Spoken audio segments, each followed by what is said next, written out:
మూడోది ఆయన చెప్పిన టెస్ట్ ఏంటంటే నేను ఒక టెస్ట్ చేయించుకుంటాను.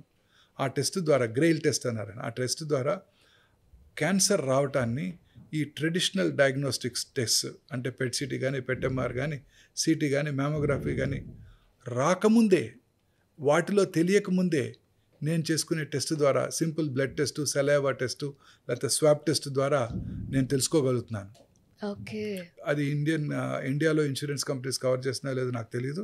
బట్ అమెరికాలో ఇన్సూరెన్స్ కంపెనీస్ అన్ని కవర్ చేస్తున్నాయని ఆయన చెప్పారు. అదే టెస్ట్ ఇప్పుడు ఇక్కడ అందుబాటులోకి వచ్చింది. అదేంటంటే వెరీ సింపుల్ టెస్ట్ అండి. ఇది ఒక వెరీ ఇంట్రెస్టింగ్ థింగ్. మన బాడీలో అబౌట్ 22,000 ప్రోటాన్ కోడింగ్ జీన్స్ ఉంటాయండి. ఓకే. అందులో equally good number of non proton coding jeans కూడా ఉంటాయి. ఈ ప్రోటాన్ కోడింగ్ జీన్స్లో సైంటిస్టులు ఐడెంటిఫై చేసింది ఏంటంటే ఒక 500 to 600 ఆంకోజీన్స్ అంటే క్యాన్సర్ కారక జన్యువులు ఐడెంటిఫై చేశారు. ఈ క్యాన్సర్ కారక జన్యువుల్లో వచ్చే మ్యూటేషన్స్ వల్లనే ఈ క్యాన్సర్ వస్తుందని ఇప్పుడు సైంటిస్టులు గట్టిగా నమ్ముతున్నారు.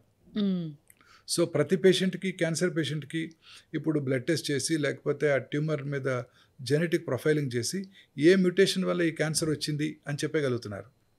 ఒకవేళ 2-3 మ్యూటేషన్స్ ఉన్నట్టయితే డ్రైవర్ మ్యూటేషన్ ఏది ఉంది, ఆ మ్యూటేషన్ని టార్గెట్ చేసే మెడిసిన్స్ ఏమైనా ఉన్నాయా, ఉన్నట్టయితే ఆ మెడిసిన్ ఇచ్చినట్టయితే ఆ క్యాన్సర్ కంట్రోల్ అయిపోతుంది.